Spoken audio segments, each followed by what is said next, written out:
Hi అండి, ఎలా ఉన్నారు? నేనైతే చాలా బాగున్నాను. మీరు ఎలా ఉన్నారో నాకు కామెంట్ చేయండి.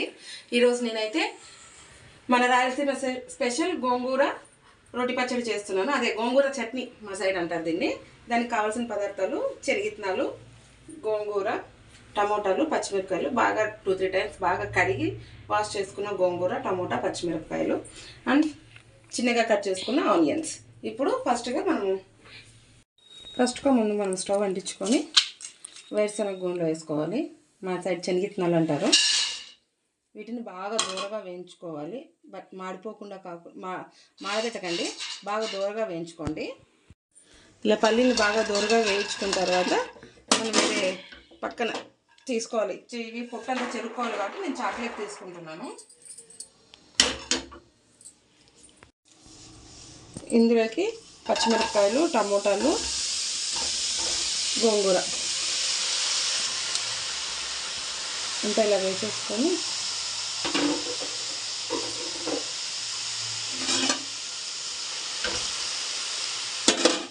ఇందులోకి కొద్దిగా ఆయిల్,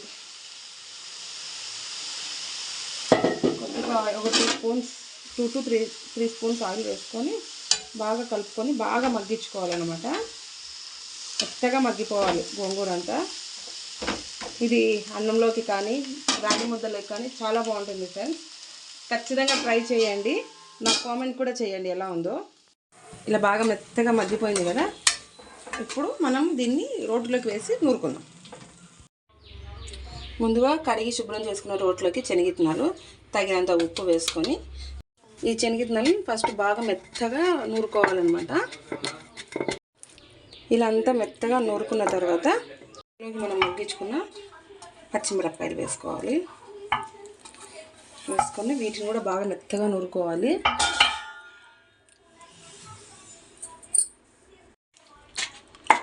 ఇలా బాగా మెత్తగా నూరుకోవాలి.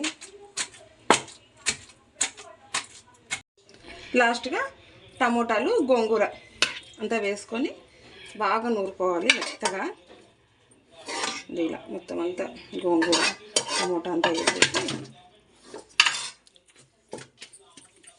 ఇలా లాస్ట్గా టమోటాలు, గోంగూర అంతా వేసుకొని బాగా నూరుకోవాలి మెత్తగా. ఇలా మొత్తం అంతా గోంగూర, టమోటా అంతా వేసేసి ఇలా లాస్ట్గా టమోటాలు, గోంగూర అంతా వేసుకొని బాగా నూరుకోవాలి మెత్తగా. ఇలా మొత్తం అంతా గోంగూర, టమోటా అంతా వేసేసి ఇలా అంతేనండి. ఇలా వాటర్ అంతా ఎత్తుకున్న తర్వాత ఇది అయిపోయింది. ఇది మొత్తం అంతా కలుపుకొనేసి తినేసేదే. ఇంకా దీంట్లోకి ముద్ద కానీ వేడివేడి అన్నం కానీ చాలా బాగుంటుంది. ఈ చట్నీ అంటే మా ఇంట్లో వాళ్ళకి చాలా ఇష్టం. మా అమ్మాయి బాగా తింటుంది. తన కోసమే చేశాను ఇది ఈరోజు. కొత్తగా నా ఛానల్ చూస్తున్న వాళ్ళు ప్లీజ్ సబ్స్క్రైబ్ చేసుకోండి. ఈ చట్నీని ట్రై చేసి ఎలా ఉందో నాకు కామెంట్ చేయండి. Thank you so much.